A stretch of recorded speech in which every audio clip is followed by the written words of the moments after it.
Don't come inside, go out.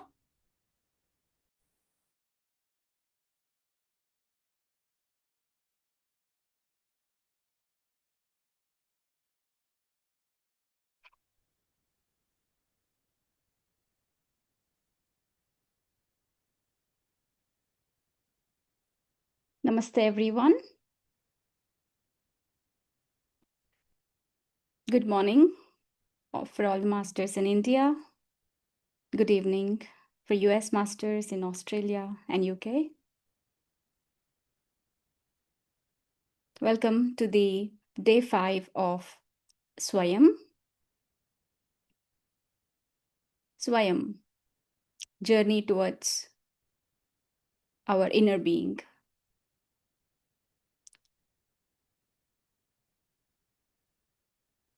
So early in the morning, every day we are all connecting, having a peaceful meditation. Thank you to all the partners.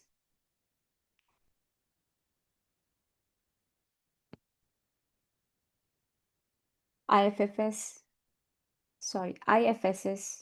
Paima, Omega, Beat, Ignite, Breath Universe, and Joy. Let's take a step forward in this journey. Let's connect with the self. Let's go deeper inside. We have Master Sharath with us, who is going to guide us into meditation. Thank you, Master. It's a very good, pleasant morning in India. I hope it's the same. Evening, pleasant evening in US and other parts of the world. So let's get ready to meditate. But first, the steps. So I'm going to repeat the steps. The steps are very simple. This is Anapanasati meditation, being with the breath. The steps are: sit comfortably wherever you are, and then clasp your fingers into fingers like this. We will form a circuit and then cross your legs, close your eyes gently, and start observing your breath. It's only breath, nothing else. Just start observing your breath. So these are the simple steps of meditation. When mind is disengaged with all the worldly activities and other things what we do, mostly thinking, there is lot of cosmic energy which enters into our body.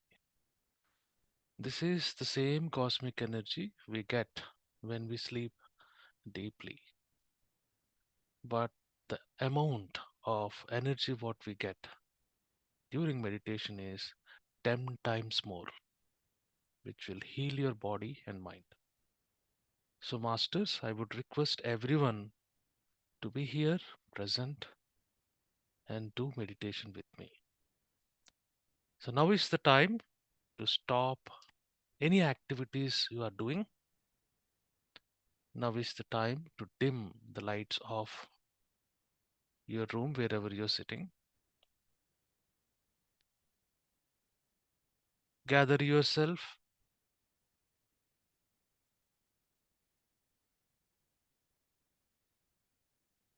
and find a comfortable posture where you can sit for longer duration.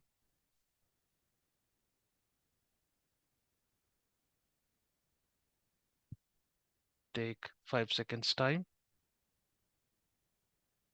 Cut out everything. We don't need anything.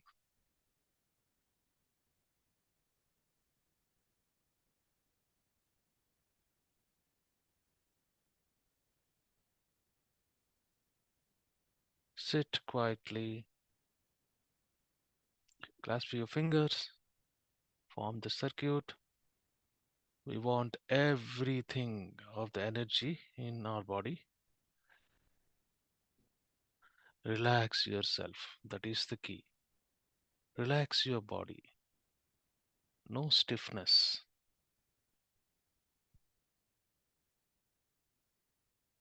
Now close your eyes. Close your eyes gently. There is no urgent work.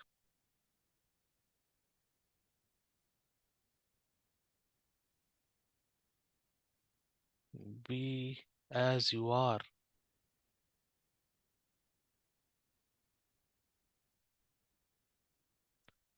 Remove your specs if you have. Feel very comfortable, relaxed. We are gonna disengage the mind.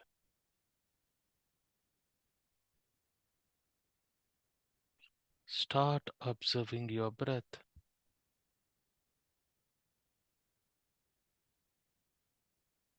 Natural breath. You should not alter your breathing. That is the key. Breathing should be as it is happening at this moment. Be very peaceful, joyful, happy.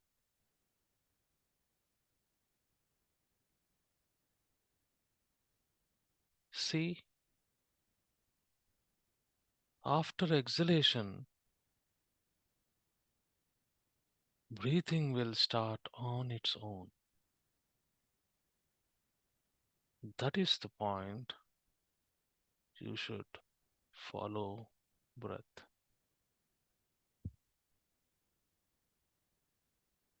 Inhalation, exhalation.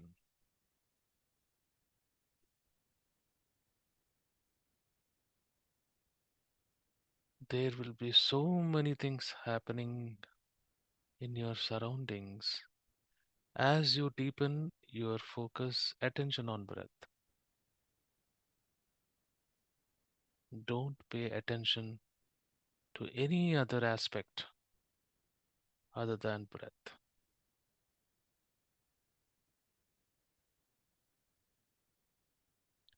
Relax.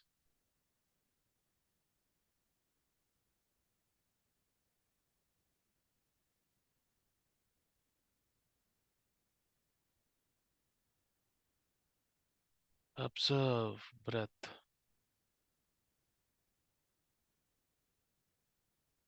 There is nothing else to do. No judgment, no analysis. Just observe your breath.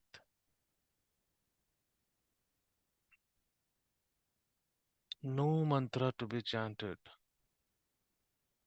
no counting of breath, no visualizations. Disengage your mind completely. Don't give any other activity to your mind other than observing your breath. Relax. Each inhalation, each exhalation will calm your mind, takes you, leads you deeper into meditation.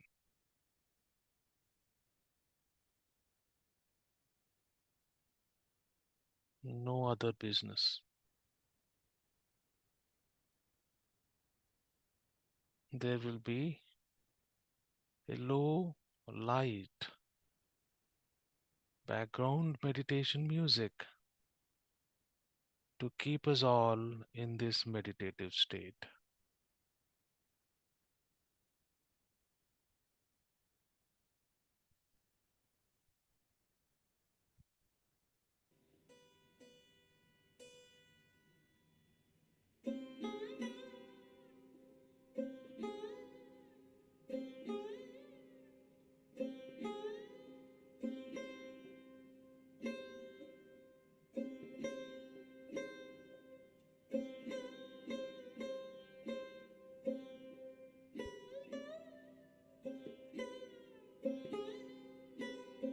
When you observe your breath, your body automatically relaxes.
For the next few minutes,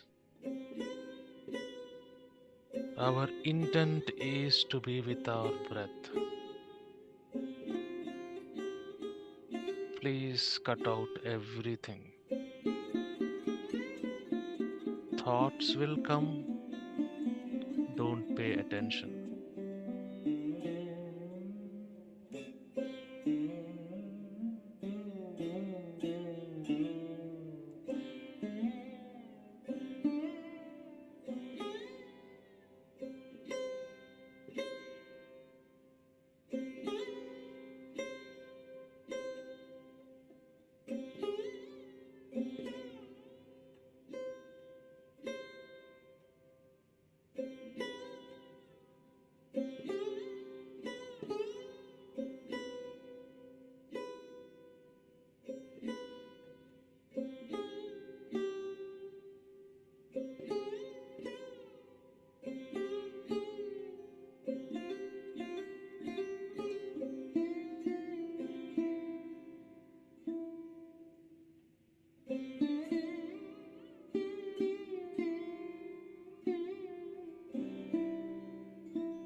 Go deeper, masters.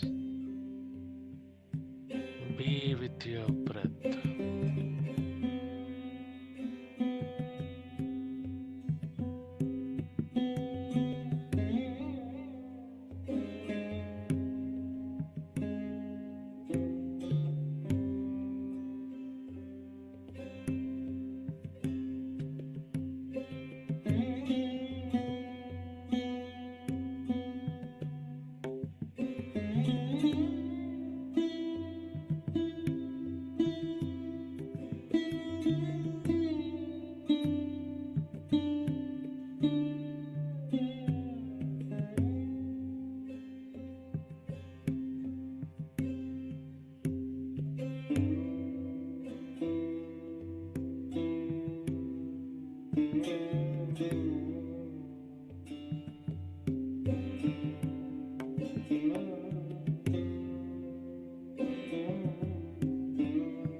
back to your breath. Relax.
Be with your breath, masters.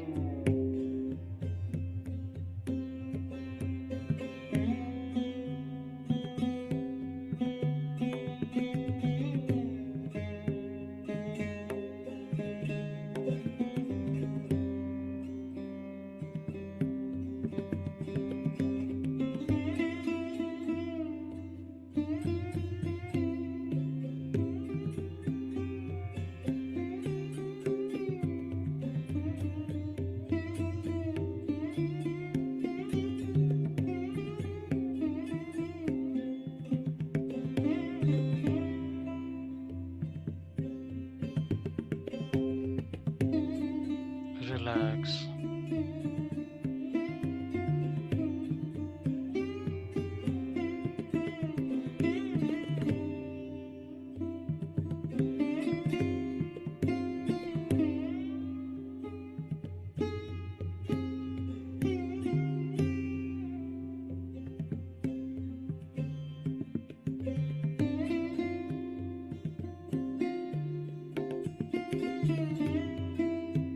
Don't maintain any identity.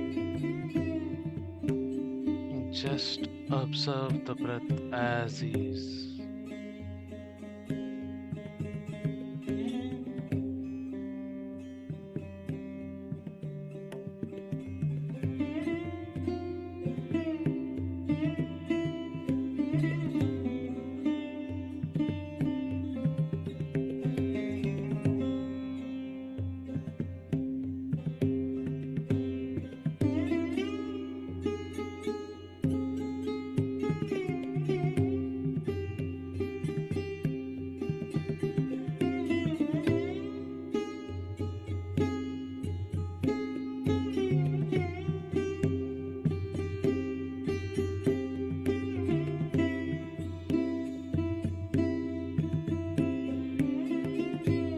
humble and observe your breath.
There are no limits. Be open. Be with your breath.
No expectations.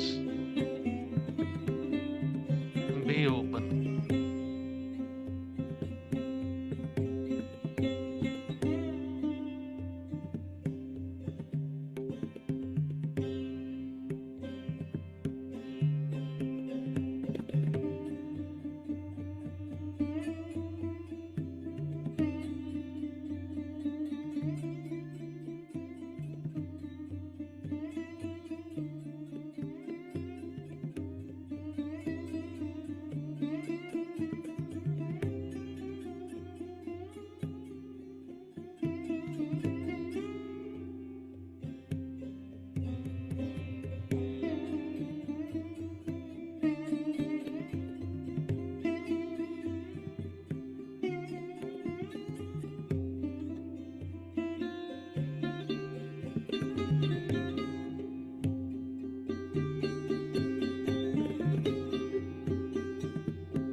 carried away by your thoughts. Come back to breath.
This moment, go deeper.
Be with your breath.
Few more minutes, masters.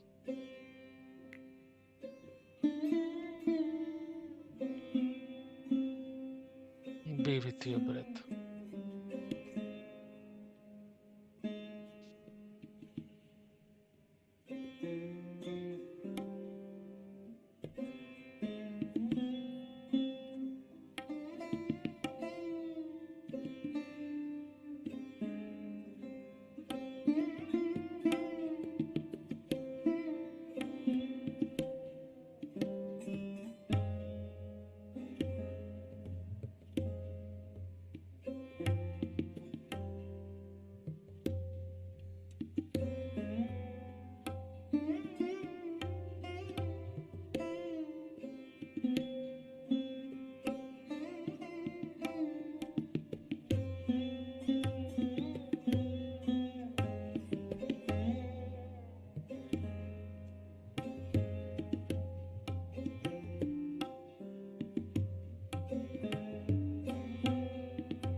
One more minute, masters.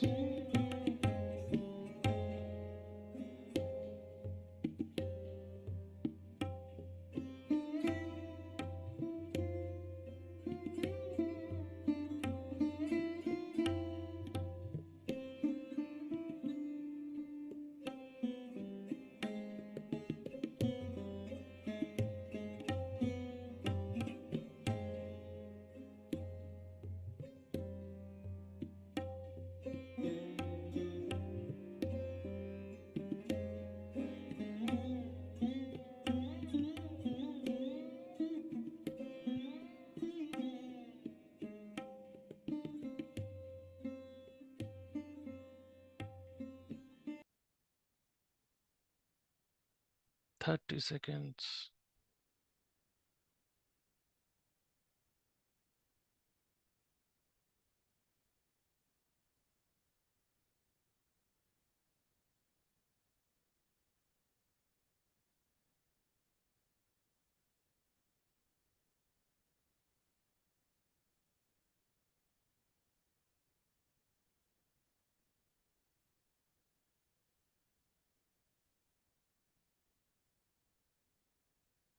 10, 9, 8, 7, 6, 5, 4, 3, 2, 1. Rub your palms. Keep it on your eyelids. Take a moment's time and gently open your eyes.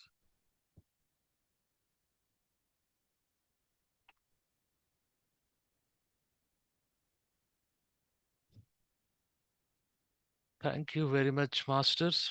for meditating with me. Very pleasant today.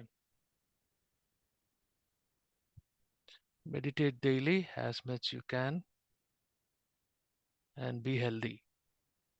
Thank you so much. Over to you, Arnaji.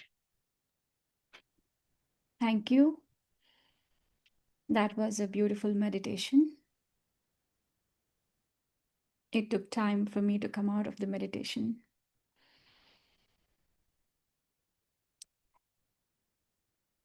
So, masters, how many of us, how many of the participants are new meditators here who started meditation through Swayam?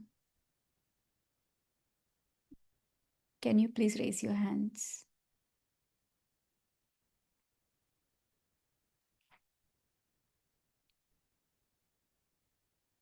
Okay, I think you still are in meditation, I believe. Okay, I see one hand here. Awesome. I'll share my journey, how it started. I was born in a family of where it was already a spiritual family. My parents followed Ramana Maharshi. So meditation was there. We used to have Sajjana Sangatyam, Parayanam. Being born in that family, in that culture, already set a foundation for me, for my journey. We used to every Sunday go to Ramanashramam, or the gathering of all Ramana Maharshi followers we had in Hyderabad. And then we used to visit Ramanashramam very frequently, at least twice a year. So that was my childhood. Later, after I was born in a non vegetarian family, my mom stopped eating non vegetarian many years ago, but she never asked us not to eat. She cooked for us. Um, as I used to go through videos, reels on social media. I one day came across a video of Gyan Bharat, which was run by Neeta Bhojwani. I watched and I was slowly following her. Then I got to know about PSSM, about how the organization, about people, about Patriji. And I watched Patriji videos. Then I heard him saying, we should not eat non-vegetarian, we should be vegetarian. I saw him saying so boldly not to eat meat. Before coming across Patriji's videos and PSSM, I have followed many other masters like Sadhguru, like Ramakrishna Paramahamsa, like um, Asaram Babuji. So my friends' family, they used to say, "Oh, now you're in this season. Your seasons are changing." But that was my evolution. That was how I was learning, how I was growing. So when I saw Patriji telling so boldly, which none of the other masters said so strongly that no, you should not eat, I don't know what touched in me. I even before coming across this video, I used to sometimes feel okay, no, I don't want to eat, I want to stop. I had a baby. When my baby was like 3 months, I was starting to get that feeling that no, I don't want to eat meat anymore. Then I stopped eating for 10 days. Again, I got the craving of eating. Then I started eating. Then after a few months, I came across PSSM's videos, Patriji's videos. Then something in me just changed and I didn't feel like eating at all. I stopped eating completely and I never got the craving at all. That's how my vegetarian journey started. And I started meditating regularly. Um, During that course, while I am vegetarian and my husband was still non vegetarian, I never forced him. I told him, why don't you experiment and see how things change in your life? He was always supportive of me doing meditation, attending classes and courses. but he was never influenced about this spirituality or these concepts or vegetarianism. Then when we moved to Dallas in the first MMS, that's the Mega Meditation Summit. That's like the Dhyana Mahachakram that happens in India. I first time got to meet the PSSM masters in Dallas in person directly. Until then, I was talking, somehow I got connected to few WhatsApp groups. I was volunteering. I was talking to them over phones, joining Zoom meetings, but I never got to meet anyone in person. So first time when I met everybody during that event, we were hugging each other. Though I was not a very social person to, freely hug anyone. I started hugging and I never felt like, okay, these are new people. I felt like I know them. That feeling was there inside me. So it felt like a soul family. It felt like they're my people, I know them. So that's how the journey progressed. Then, slowly, while volunteering to different projects, I learned so many things. I learned what is um, oneness. I learned to be balanced. Though we are performing various roles in our life, a mother, a wife, a daughter, a working woman, could be many things you're handling in your day to day life. I'm still, I was able to ground myself. Though outside, sometimes you have to shout, sometimes you have to be, very much reserved, different roles that we act, but inside, I was able to be connected with myself. So these were the changes I saw in myself as my journey progressed. Then as I started interacting and working with many masters, I used to learn different things. I saw the beauty in PSSM that it is so diverse. We have got so many branches in PSSM.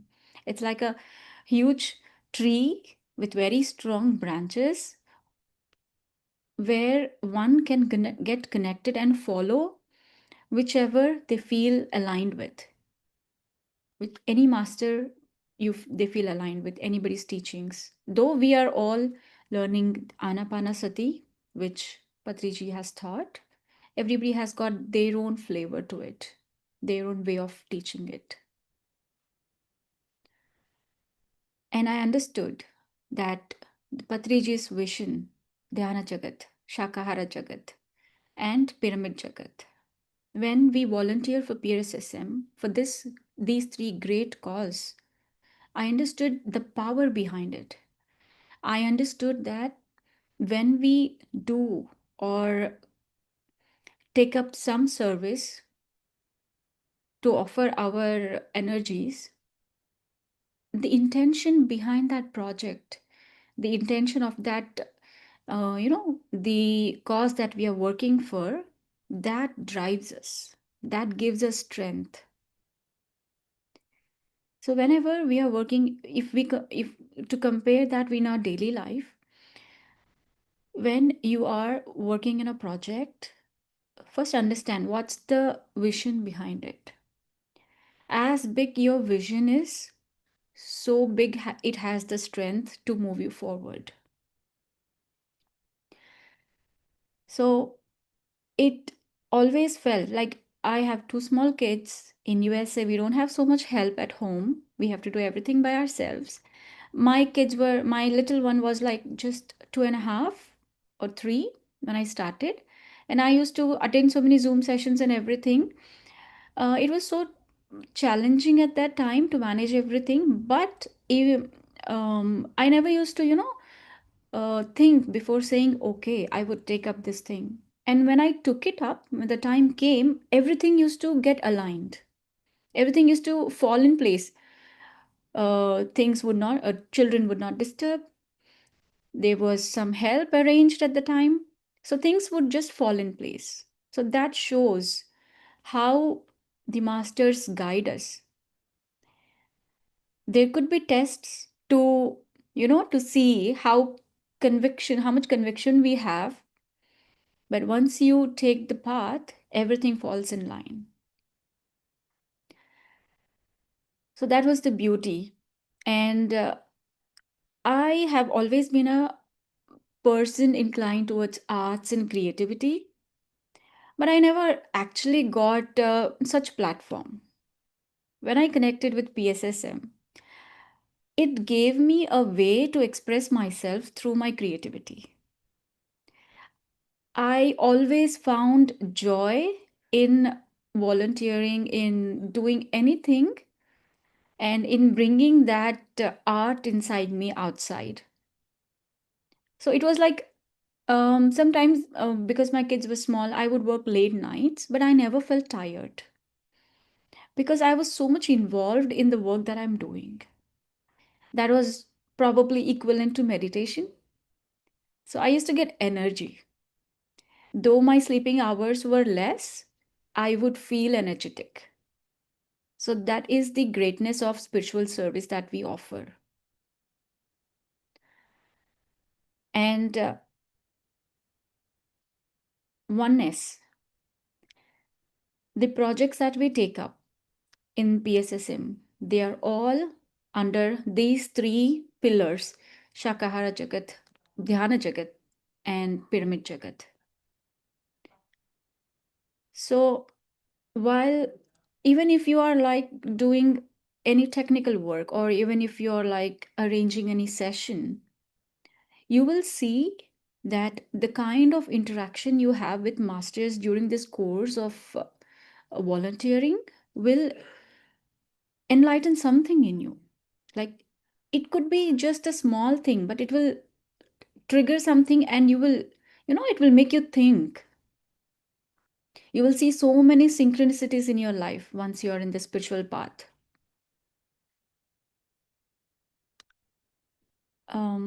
Yeah, so, and then slowly also had my kids meditate.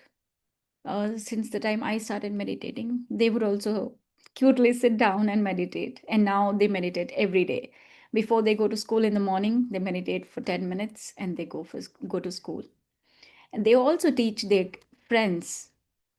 One day, my son came home and he's like, Mama, today I asked my teacher, I took permission and I made kids in my class meditate. Are you feeling good about it? Because, it's not what we tell them, it is what we show, how we are, what we do, that makes them learn from us. They don't listen to us, they watch us and learn. So these are all small things, like, perks of being on the spiritual path. And when we meditate, it is not something we're doing just for ourselves. When we meditate, we increase our frequency, and that also impacts the environment that we are in. We become so much empowered when we meditate that we take control of our life. We become, we are always the creators. But when we come into this path and start meditating and following the principles that Patriji has shown us, we now understand life better. We are never in the victim phase. We don't think, oh, why did this happen? I'm so good. Oh, why is this happening only to me? We come out of that perspective, and we know how we have created it, and we also know how to change it. We understand the game of frequency. So it becomes easy to work on ourselves. Like, for example, when my husband was not a vegetarian, I used to tell him, um, that, yeah, please try this experiment. He didn't pay much attention.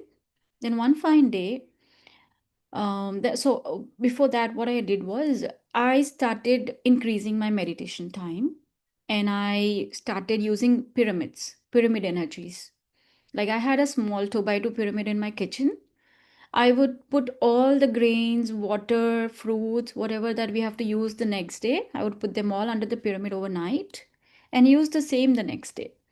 I would soak up dal, rice, whatever I have to cook the next day under the pyramid. And I started doing that because I know there is a lot of energy in the pyramid, and I wanted to experiment as well. So I increased my meditation. My kids started meditating. I started using pyramid energies. And one fine day, my husband says, Aruna, from January 1st, I will try being vegetarian for 6 months. And then after that, if I feel like, continuing, I'll continue. Otherwise, I'll drop. That's up to me. You should not force me. I said, yeah, yeah, definitely. Please give it a try, experiment how it goes. So he started. And for me, being at home, spending most of my time at home, it's easy for me to, follow a path. But when people who are working outside, have social life, meeting friends regularly, like generally for men, they go out so much with friends. It becomes difficult for them to to stick to vegetarianism when all of your friend circle is non-vegetarian. But still, he stick to his words, and he strictly followed for 6 months. And after 6 months, during these 6 months, he got into so many projects with PSSM, that he was completely into PSSM.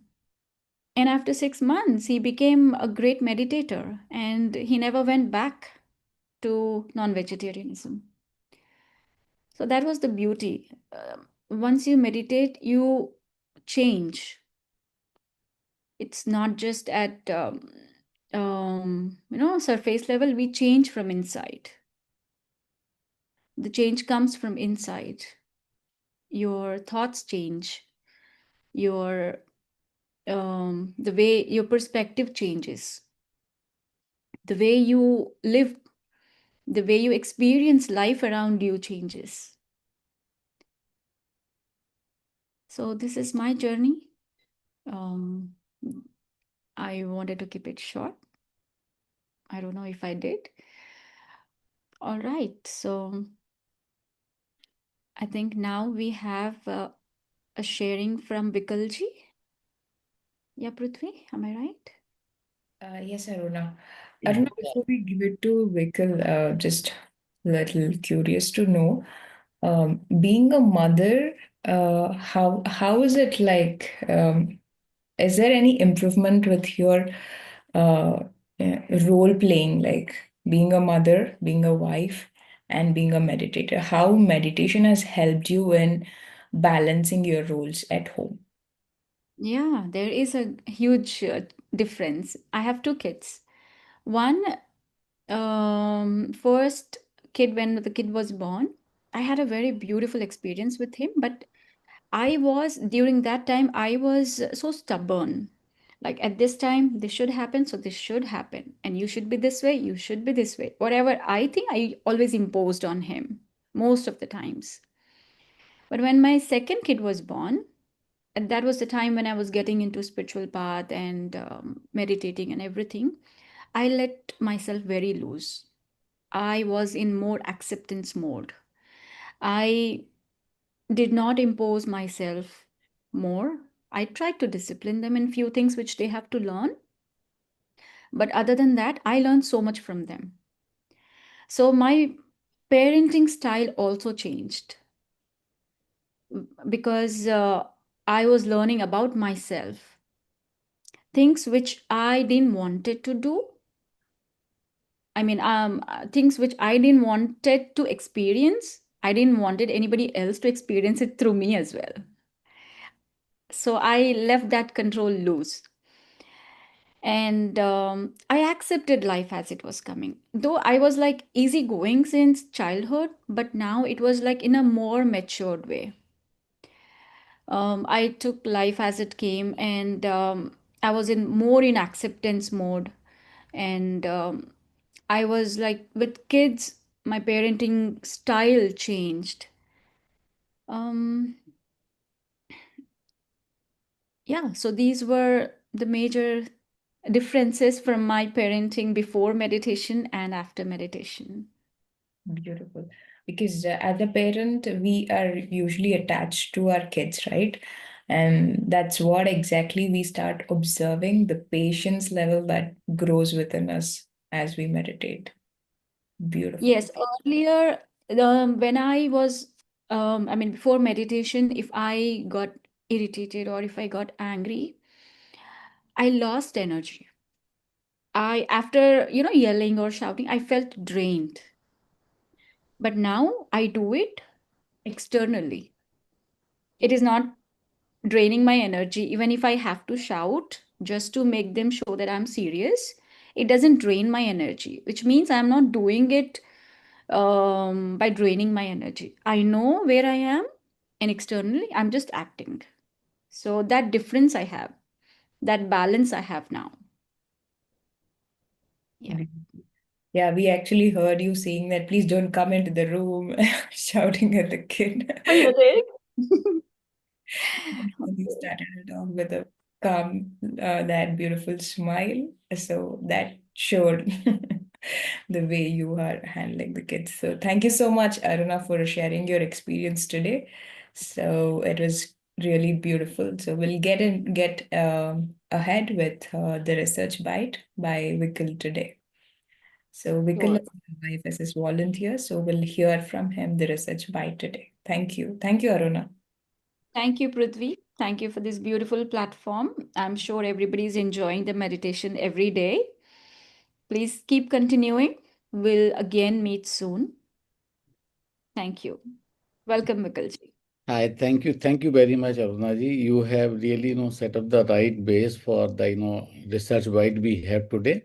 And the way you have told us that, how your mind get, flexible and start adopting the changes so easily when you do the meditation practice. And today's bite is about that only. So good morning, good afternoon, and good evening to all the friends and masters from all across the world. Today, I am going to talk about a really very interesting research titled as Mind the Trap. That is, mindfulness practice reduces cognitive rigidity.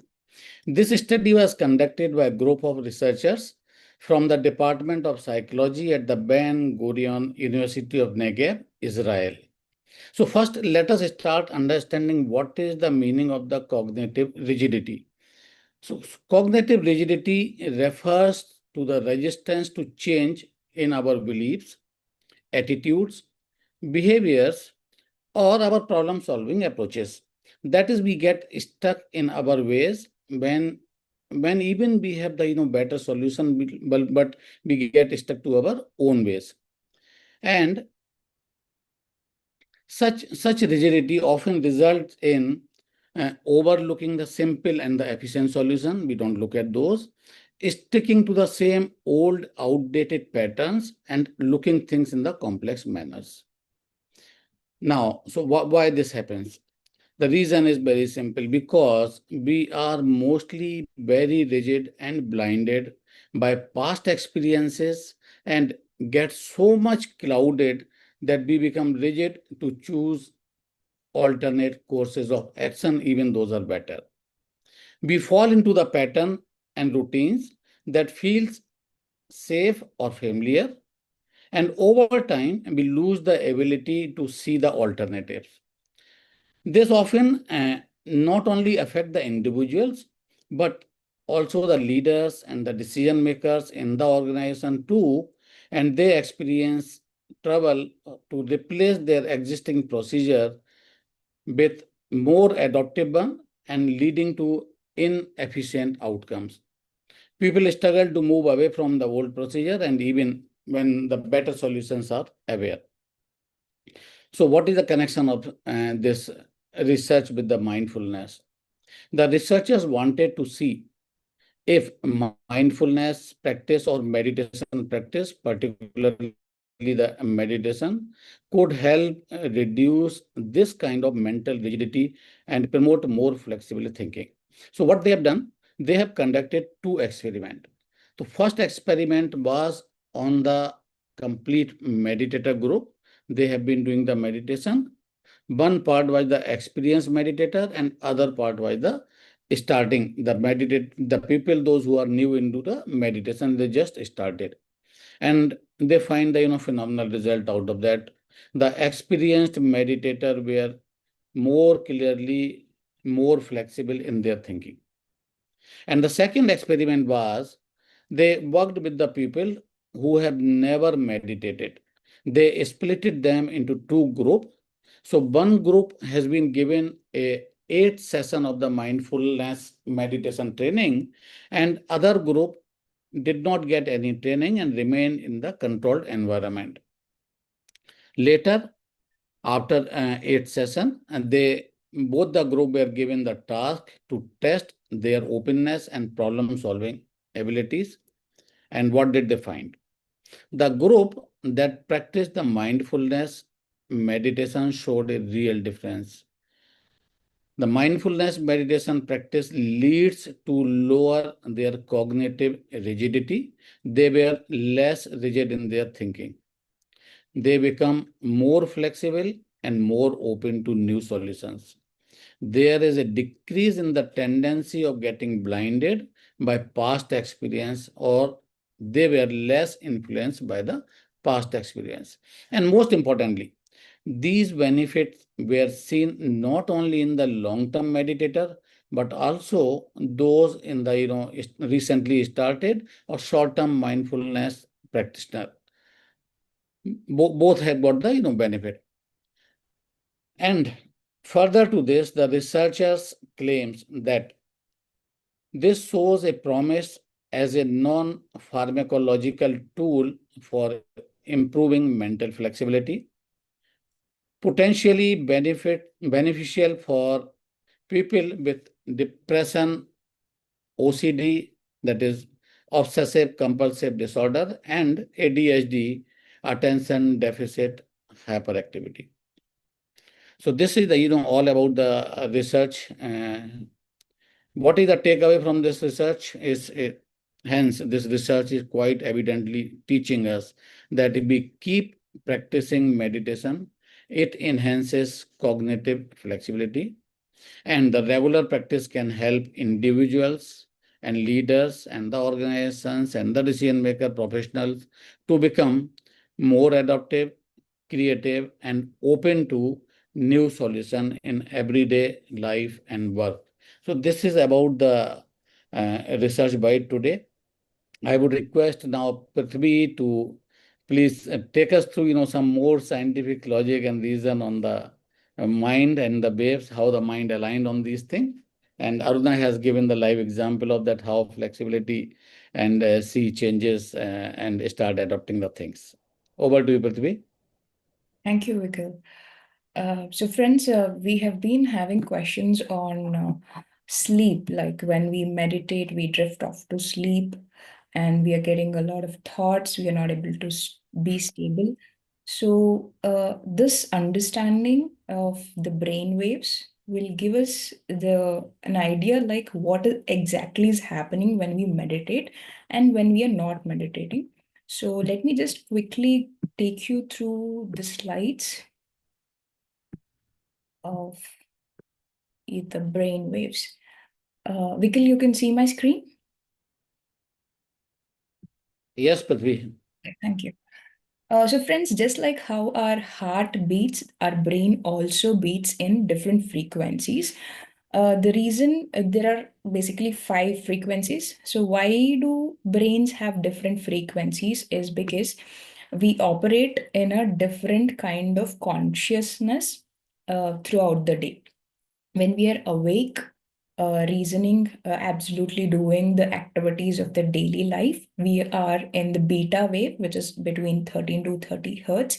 And there is two different betas, high beta and low beta. Whenever we are in the anxiety mode, we are in the high beta, and when we are actively working, doing some works, we are in the normal beta, the lower beta. And alpha is like a relaxed state where we are calm, composed, and still alert. So when we are doing some, when we are listening to our music or meditating, when we are getting into meditation, or when we are about to get into the state of sleep, before going to sleep, our brain lowers the frequency to alpha state, alpha waves. And when we are doing any creative works, usually the brain goes into the alpha state, very relaxed and alert as well. So theta is when we get into the sleep. So the first two is the conscious brain. We are consciousness is the at the conscious level. Beta happens at the conscious level. Alpha is a bridge between consciousness, conscious, and the subconscious mind. Whereas theta is completely a subconscious state of mind. And when we sleep, we operate in the theta state of mind. And delta is the deep sleep. Theta happens and when we are having dreams and all, but in delta there is absolutely no dream. It is a non-REM sleep. This is where the complete activity of the mind goes lowest. Like, the brain frequency, if you see, it is from 0.5 to 4 hertz. So the activity of the mind completely goes still. This is the state where we actually receive a lot of cosmic energy, and in the body, a lot of growth hormones are released in this state of brain, and that's why we feel so refreshed after a good sleep. So gamma is the recently discovered brain frequency, which was actually discovered in the long-term meditators. So this is kind of a super intuitive state of mind where you feel you are in the zone out of your body and mind kind of a state. So, what is the actual connection between brain waves and meditation? So, when we sit for meditation, what exactly happens is when we sit for meditation, first thing that happens is we are with full of thoughts. There's so many things running in the mind, and we sit for meditation with a monkey mind. It keeps jumping from one thought to another. And slowly, as we relax by observing the breath, it starts lowering to the lower beta, and slowly we get into a relaxed state. The body gets into that relaxation. So that is why we say relaxation is the first step. Comfortable position and relaxation is the first step. That's when the brain wave starts getting into the alpha state. And sometimes we drift into the sleep while meditating, because the brain waves gets lower and lower as we relax. So it gets into the theta mode. That's why sometimes we drift or feel sleepy while meditating, which is absolutely normal. And we just have to come back. We know that we have drifted off to sleep. We just come back to the breath again as we get up, and we just come back to the breath. And in that state, what happens is the brain waves also start becoming lowest. That's when we receive a lot of cosmic energy. Yesterday, we talked about the second grand happening, where when the mind becomes empty, when the brain waves become completely lowest to the delta, we receive a lot of cosmic energy. There will be a no mind or thoughtless state. After that, there will be a rush of insight. There will be intuition or some visions or that will happen, which will take us to a most aware state of mind. So this is the overall thing that happens when we meditate. And we have been talking that even out of meditation, we need to carry the awareness levels. So, what is the ideal state out of meditation is the alpha state, which means we need to be in the present moment. By being in the present moment, our brain has access to both the hemispheres of the brain, like the left hemisphere and the right hemisphere. Left is for logical things, and right is for our creative, intuitive part of the brain. So we activate both the brain, logic and creativity, when we are in the present moment. So, how do we carry this alpha state even when we are not in meditation? Is actually a practice that we need to do. The tip for it is to practice silence when we are not in the meditation, when we are out of meditation. What happens when we are in silence is it cuts off a lot of unnecessary speech, a drainage of energy, and also it shields us from the negativity.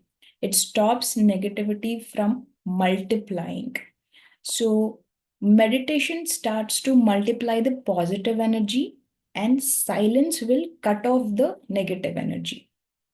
So, the combination of silence and meditation will help us to be more aware in the present moment. That is why it is said that it is always good that we talk whenever it is necessary, only when it is necessary. That's when the power in your words will become more. Patriji also says, what you want to convey in a paragraph, try to do it in just one sentence. Whatever you want to say it in one sentence, say it in one word. So that's how you become aware of the words that you use, and utilize the power of silence, which will cut off the negativity. So we have to be actually meditating and be in silence. Mauna and dhyana are the best combination to be in the alpha state, to be in the present moment when we are out of meditation. So this is what I wanted to share today. Um, Thank you so much. So if we have any questions for the day, we can please take it ahead. Yeah, sure. Thank you very much, Prithvi. I don't see any questions. If anybody has question, please raise your hand so that we can unmute you also.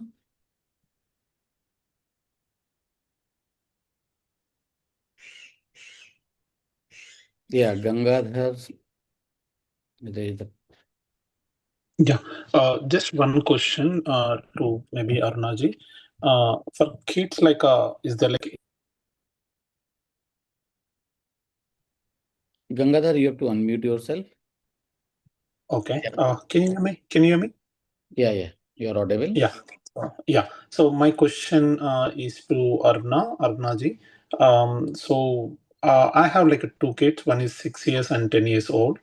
So just I want to know like what is the best age to start, and how you convinced like your kids, like if any one of your kids is not sitting for meditation, like how you convinced them.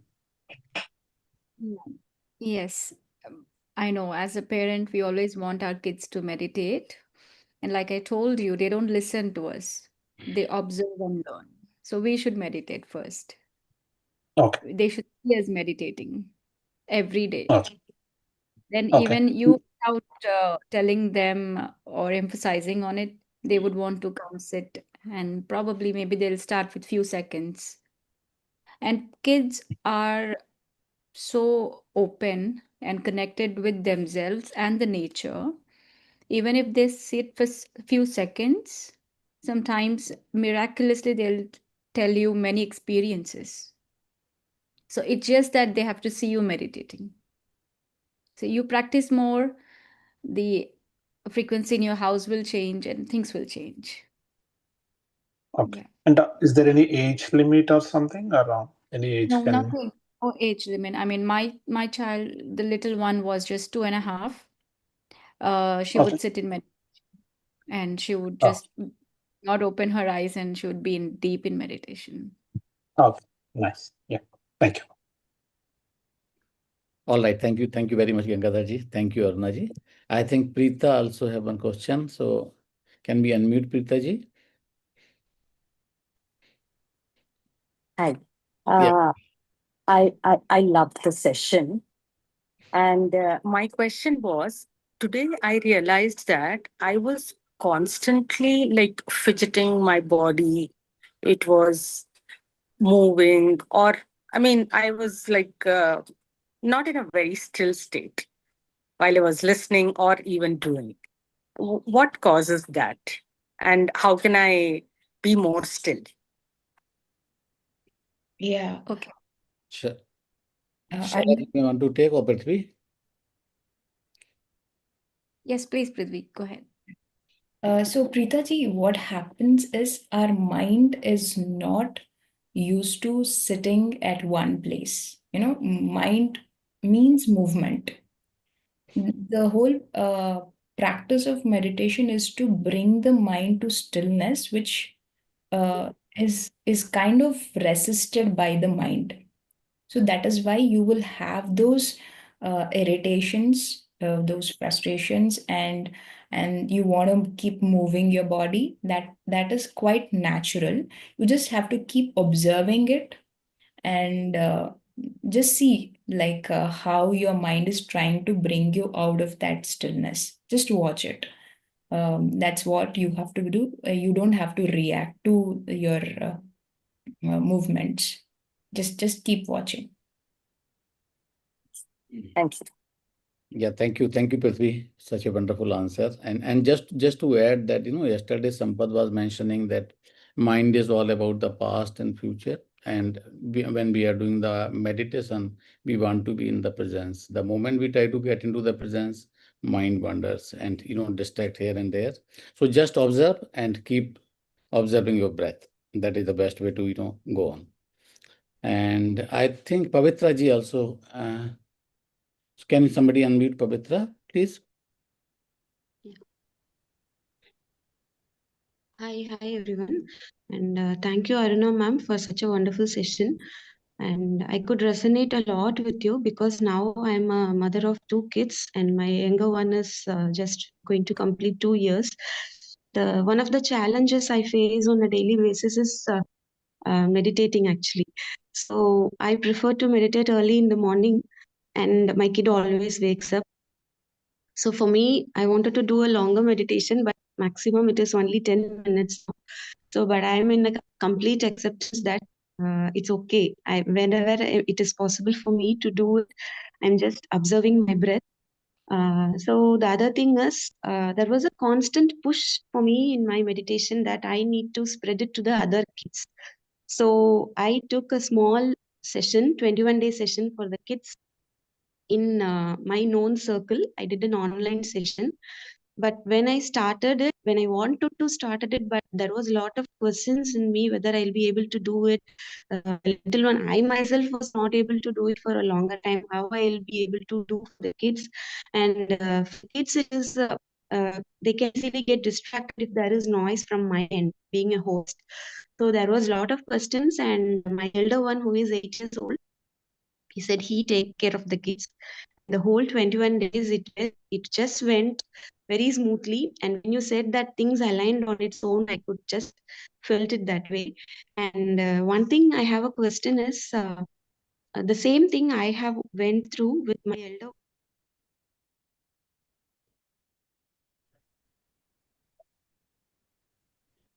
I think there's a AMC got dropped, bad connection or something. Okay, let us wait in case he is coming back. By then, if any other question or I don't see any question Sorry, on the chat. I got disconnected. Yeah, please go ahead. So my question is, with the elder one, I had the same kind of a parenting style with more rigid and things like that. And with the younger one, I have that awareness now, and things are different. But still, there are times I get back to the old mode of my rigidity because I'm in the process of evolving to this new parenting style. So, how do you manage during these times, the setbacks times? That's my question. Thank you so much for that. yes, being a mother, it is challenging because we multitask a lot.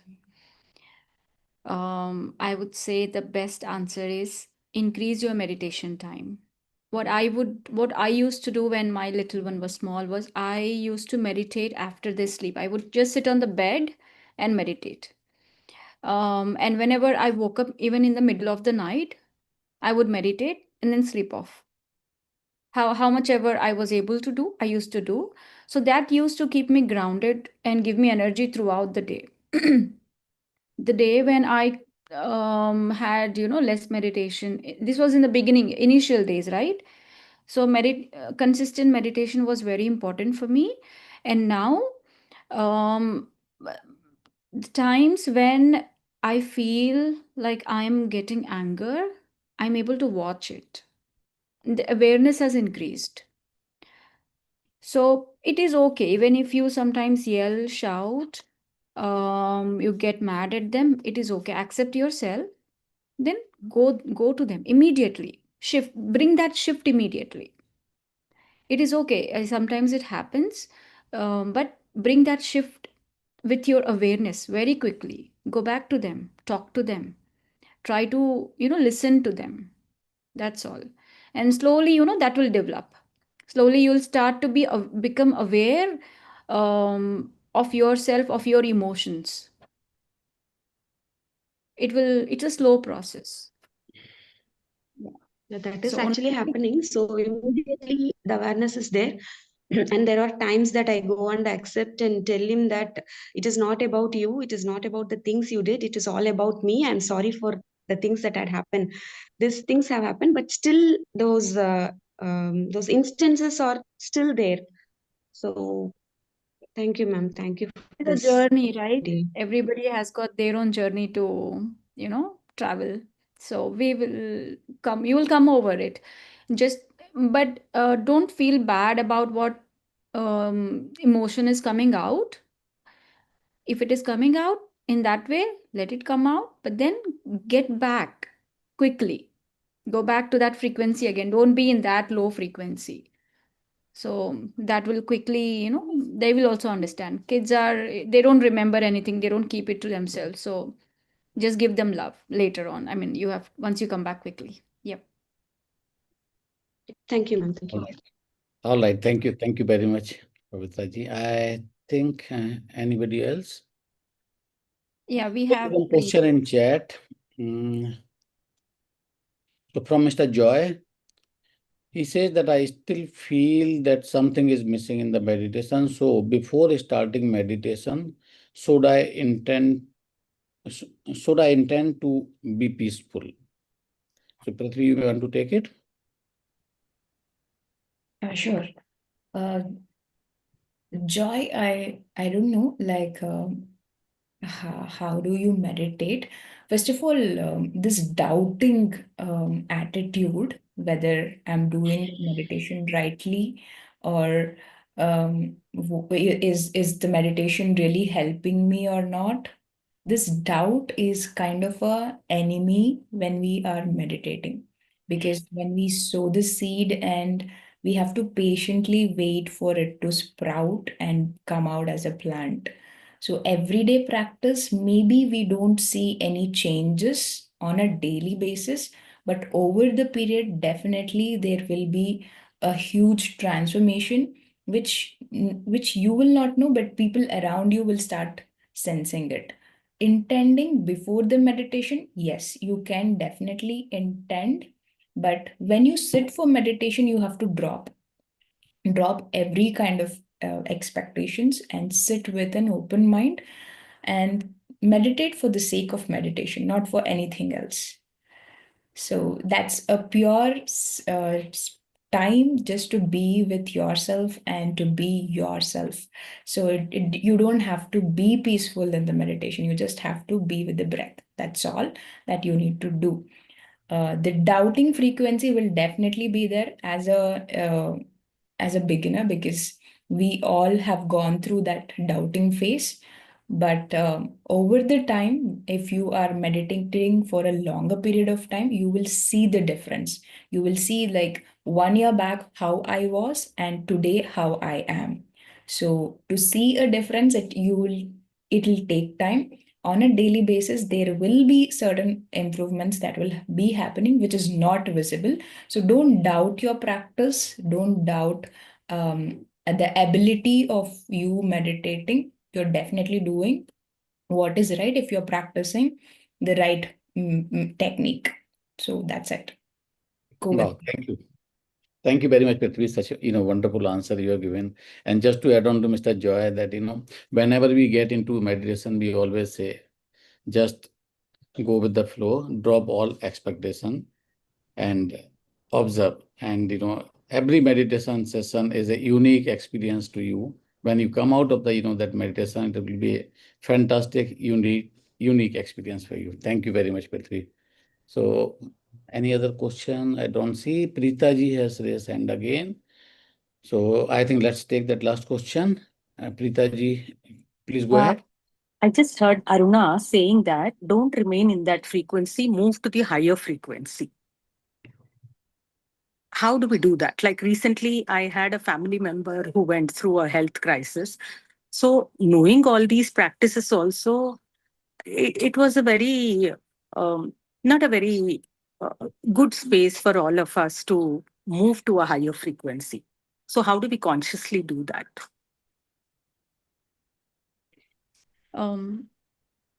Once you understand this game of frequency, okay, it is, let's say you got a bad news, you heard a bad news.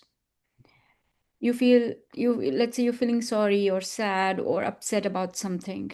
You're in the low frequency. If you're in a high frequency, you're happy, you're joyful, you're grateful with full gratitude. But now, when you are in you're feeling sad or something not good in your heart, that is low frequency. So, when you're in a low frequency, that's your awareness. You are aware of that. So, you have to make a choice of making yourself loveful. You say to yourself, I am love, I am happy. See if there is any change in yourself. It's not that forcefully think of something happy or anything, it's just working internally on yourself. After you feel any better, or just go out in nature, walk barefoot, or just have a cup of coffee, do what makes you feel good. Do your favorite thing. That will again get you connected to yourself. And then after that, you will see there is a change in your mode. That is called getting to higher frequency. You're not again, being lingering in the same state of mind. Coming out of it is going back to the higher frequency. Because we don't attract what we want, we attract what we are.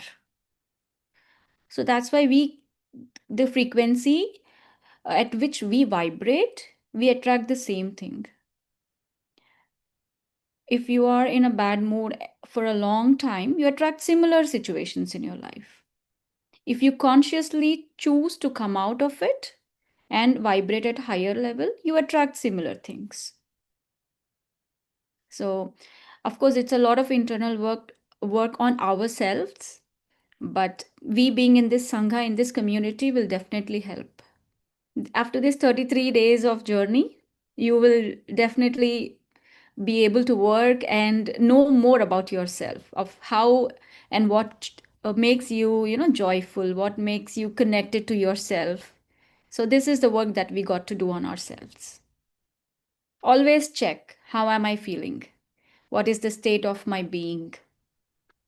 That's how you are being in a high frequency. Be aware, that's all.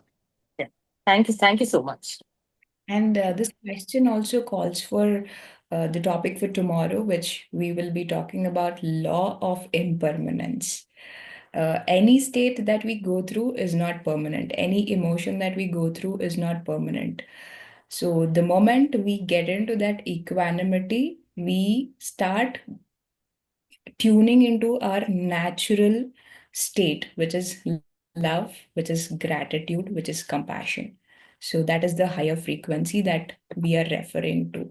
So how to get into that law of impermanence, we will talk about it in the tomorrow session.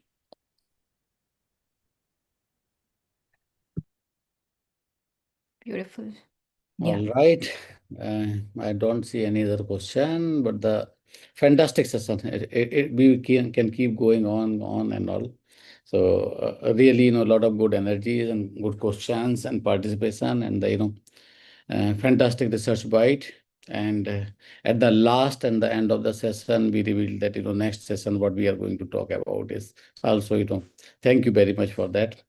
So let's conclude this session for today, and we are going to meet again same time tomorrow. Before that, a deep gratitude to all the masters and the participant who has attended this program, provided a support to each and everyone for a fantastic group meditation and a wonderful Q&A session and the experience sharing.